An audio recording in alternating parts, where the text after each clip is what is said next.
محترم ناظرین، گزشتہ قسط میں ہم نے حضرت آدم علیہ السلام کے بیٹوں حابیل اور قابیل کا واقعہ اس کے تمام تر پس منظر کے ساتھ پیش کیا تھا، جو عالمی انسانیت کے پہلے مقتول اور قاتل کے طور پر قیامت تک کے لیے ایک ہی ماں باپ کی اولاد ہونے کے باوجود انسانی نسلوں کے مابین غارت گری، فسادات، جنگوں اور خون خرابوں کی وحشتناک تاریخ کا اہم ترین حوالہ بنا۔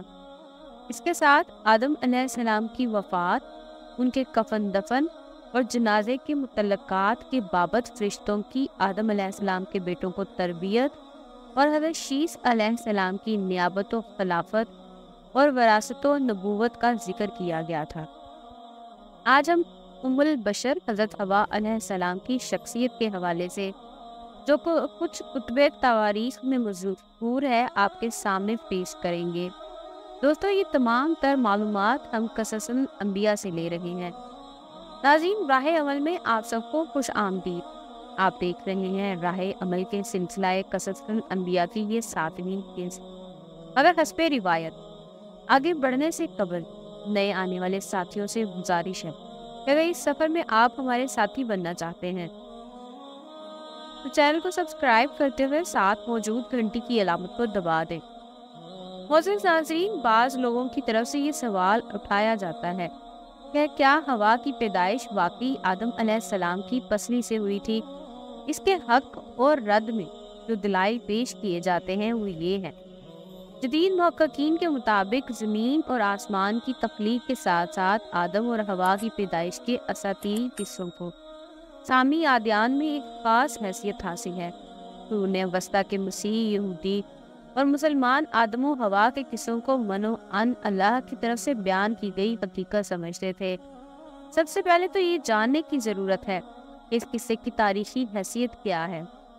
ناظرین، سامی ادیان کے مطابق یہ قصہ یعنی آدم علیہ السلام کا مٹی سے بنایا جانا اور حوا کا آدم کی پسلی سے پیدا ہونا سب سے پہلے تو تورات کی کتاب بائبل میں پیش ہوتا ہے، مگر 19ویں صدی میں ہی عراق سے مٹی کی سلووں پر کندہ علومہ الش کی کہانی اور بائبل میں بیان کردہ آدم و حوا اور جنت کی کہانی میں بہت مماثلت پائی جاتی ہے۔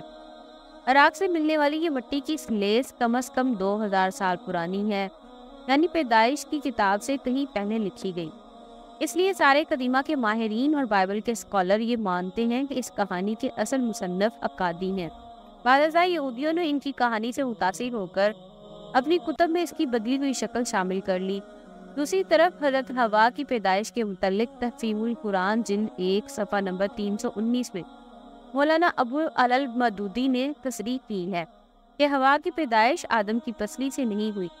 ان کے مطابق قرآن مجید میں کسی بھی جگہ یہ تصریح نہیں ہے کہ حضرت حوا کو آدم کی پسلی سے پیدا کیا گیا تھا۔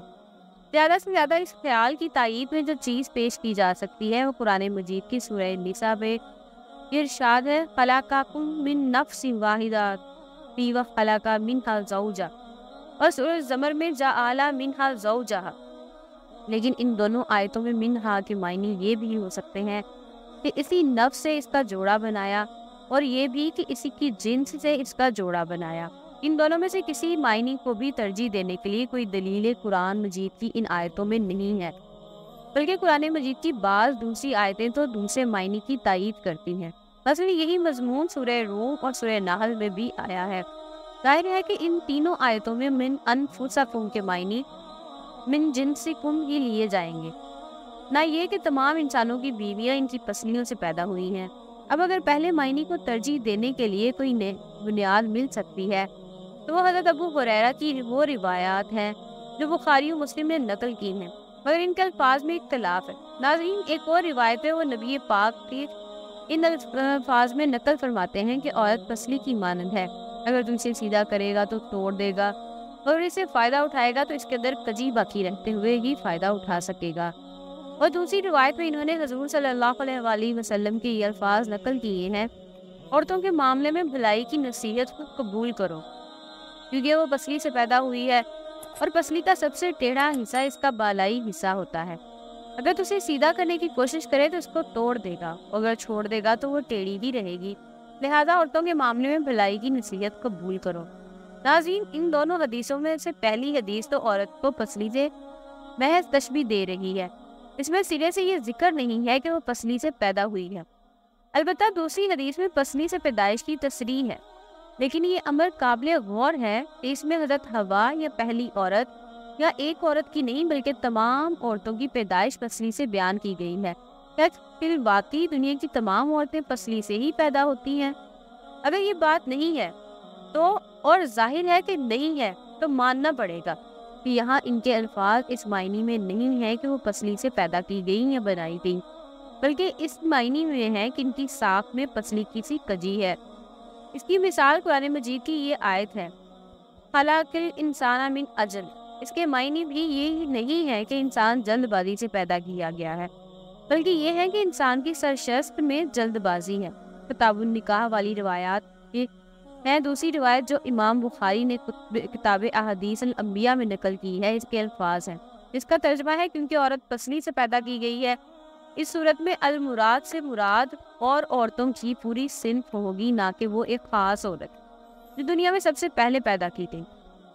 ناظرین، اس سلسلے میں یہ بات حیرت انگیز ہے کہ سائل بخاری کے حوالے سے خلقتم من ذالکم آدم کے الفاظ نقل کی، حالانکہ بخاری میں کسی جگہ بھی یہ الفاظ نہیں آئے ہیں۔ اس تصریح سے یہ بات واضح ہوتی ہے کہ پسلی سے آدم کی پیدائش کا ہوا کی پیدائش کا خیال قرآن ہی میں نہیں، حدیث میں بھی کسی مضبوط دلیل پر مبنی نہیں ہے۔ البتہ یہ صحیح ہے کہ بنی اسرائیل سے یہ روایت نقل ہو کر مسلمانوں میں شائع ہوئی اور بڑے بڑے لوگوں نے نہ صرف اسے قبول کیا بلکہ اپنی کتابوں میں ثبت کر دیا۔ مگر کیا یہ صحیح ہے کہ اللہ اور رسول کی سرحد کے بغیر محض بڑے لوگوں سے اقوال کی بنا پر اسے ایک اسلامی عقیدہ ٹھہرا دیا جائے اور جو کوئی اس پر ایمان نہ لائے اسے گمراہ قرار دے دیا جائے؟ اس سلسلے میں جاویدی احمد غامدی کا نقطہ نظر یہ بات کہ ہوا کو آدم کی پسلی سے پیدا کیا گیا بائبل اور تلمود کا بیان ہے۔ وہاں سے مسلمانوں کے ایک گروہ میں قرآن مجید کی ایک آیت اور بخاری کی ایک روایت کو مفہوم صحیح طور پر سمجھنے کی وجہ سے یہ بات درا آئی۔ قرآن مجید میں سورہ نساء کی پہلی آیت درجہ ذیل ہے، اے لوگو اپنے اس رب سے ڈرو جس نے تم کو ایک ہی جان سے پیدا کیا اور اس کی جنس سے اس کا جوڑا پیدا کیا اور ان دونوں سے بہت سارے مرد اور عورتیں پھیلا دی۔ ناظرین، اس میں دو امکانات ہو سکتے، ایک یہ کہ اسی نفس سے اس کا جوڑا بنایا اور دوسرا یہ کہ اس کی جنس سے اس کا جوڑا بنایا۔ پہلا امکان لیجئے تو اس کا مطلب یہ بنتا ہے کہ آدم کو پیدا کر کے پھر اس کے اندر سے جو ہوا بنائی، اور دوسرا امکان لیجئے تو مطلب یہ بنتا ہے کہ پہلے انسان کا حولہ بنایا گیا اور پھر اسی حولے میں سے آدم علیہ السلام، حوا علیہ السلام علیحدہ علیحدہ بنائے گئے۔ قرآن مجید کو سمجھنے کا یہ مسلمہ اصول ہے کہ اگر کسی ایک جگہ کسی آیت کے معنی واضح نہ ہو رہے ہوں تو اسی طرح کی دیگر آیتوں کو لے کر معنی سمجھنے کی کوشش کی جاتی ہے۔ چنانچہ ہم دیکھتے ہیں کہ بالکل اسی طرح کی آیت سورہ نحل میں آئی ہے۔ ارشاد ہے، وہ اللہ ہی ہے جس نے تمہارے لیے تمہاری ہم جنس بیویاں بنائی اور اسی نے ان بیویوں سے تمہیں بیٹے پوتے عطا کیے اور اچھی اچھی چیزیں تمہیں کھانے کو دی۔ یعنی وہی ترجمہ جو ہم نے اوپر تحریر کیا ہے، الگ ہی پیدا ہوتی ہے، ہماری پسلیوں سے تو پیدا نہیں ہوتی۔ اسی طرح کی ایک سورہ روم میں آئی ہے، ارشاد ہے، اور اس کی نشانیوں میں سے ہے کہ اس نے تمہاری ہی جن سے بیویاں پیدا کی تاکہ تم ان کے پاس سکون حاصل کرو اور تمہارے درمیان محبت اور راحت پیدا کر دی۔ یقیناً اس میں غور و فکر کرنے والے لوگوں کے لیے بہت سی نشانیاں ہیں، اس لیے کہ ہماری بیویاں الگ ہی پیدا ہوتی ہیں، ہماری پسلیوں سے پیدا نہیں ہوتی، اس لیے کہ قرآن مجید کے مختلف حصے ایک دوسرے سے متضاد معنی نہیں دیتے، بلکہ سارا قرآن ینگ رنگ وہ یک معنی ہے۔ اس کے بعد ہم کتاب روایات کی طرف متوجہ ہوتے ہیں۔ اس ضمن میں ایک روایت حضرت ابو ہریرہ کے واسطے سے ہے۔ یہ روایت صحیح بخاری کتاب النکاح اور کتاب احادیث الانبیاء میں آئی ہے۔ یہی روایت صحیح مسلم کتاب الرضا میں آئی ہے۔ ہر جگہ روایت کے الفاظ مختلف ہیں۔ ایک ہی روایت کے درج ہونے میں الفاظ کا اختلاف بالکل قدرتی ہے، اس لیے کہ ہر روایت دراصل اس بات کا بیان ہوتی ہے کہ اس شخص نے حضور صلی اللہ علیہ وآلہ وسلم سے کوئی بات سنی، اس نے وہ بات اگلی نسل میں ایک اور فرد کو بتائی، اور اس طرح یہ روایت حدیث کے مرتب کرنے والے اور اس کو کتابی شکل دینے والے کے پاس حضور کے وصال کے تقریباً 200 سال بعد پہنچی۔ یہ ظاہر ہے کہ اس دوران اصل الفاظ میں کمی بیشی ہو جاتی ہے۔ اصل مقصد یہ ہوتا ہے کہ جو مفہوم سامع نے سمجھا ہے وہ پہنچ جائے۔ یہی وجہ ہے کہ ایک ہی صحابی سے ایک روایت جب مختلف واسطوں سے امام بخاری، امام مسلم یا حدیث کی کتاب مرتب کرنے والے کسی بھی فرد کے پاس پہنچی تو اس کے الفاظ میں کمی بیشی ہو گئی، اور اسی لیے یہ لازم ہے کہ سب سے پہلے تو ہر روایت کو قرآن مجید کی روشنی میں سمجھا جائے، جو دین اسلام کی بالکل یقینی بنیادی دستاویز ہے، اور پھر یہ کہ حدیث کو اسے ملتی جلتی باقی حدیثوں کی روشنی میں دیکھ کر اسے سمجھنے کی کوشش کی جائے۔ ایسا نہیں ہونا چاہیے کہ ہر حدیث کو پڑھ کر اس سے آزادانہ مطلب نکالا جائے، اس لیے کہ کسی بھی حدیث میں کسی بھی طرح کی کمزوری کا داخل ہونا ممکن ہے۔ اس مختصر بحث کے بعد اب ہمارے لیے یہ ممکن ہے کہ ہم اس متعلقہ روایات پر غور و فکر کریں۔ اس واقعے کے راوی صرف ایک صحابی حضرت ابو ہریرہ ہے۔ ناظرین محترم، یہ بیان ابھی جاری ہے۔ اس سے متعلق دیگر نکات اور مزید احوال جاننے کے لیے ہماری آئندہ ویڈیو کا انتظار کیجیے۔ اس دلچسپ سلسلے سے لمحہ بہ لمحہ آگاہ رہنے کے لیے ہمارے چینل کو سبسکرائب کرتے ہوئے ساتھ موجود بیل آئیکن کو دبا دیجیے۔ ہماری اگلی ویڈیو آنے تک اپنا اور اپنے پیاروں کا ڈھیر سارا خیال رکھیے گا۔ اللہ نگہبان۔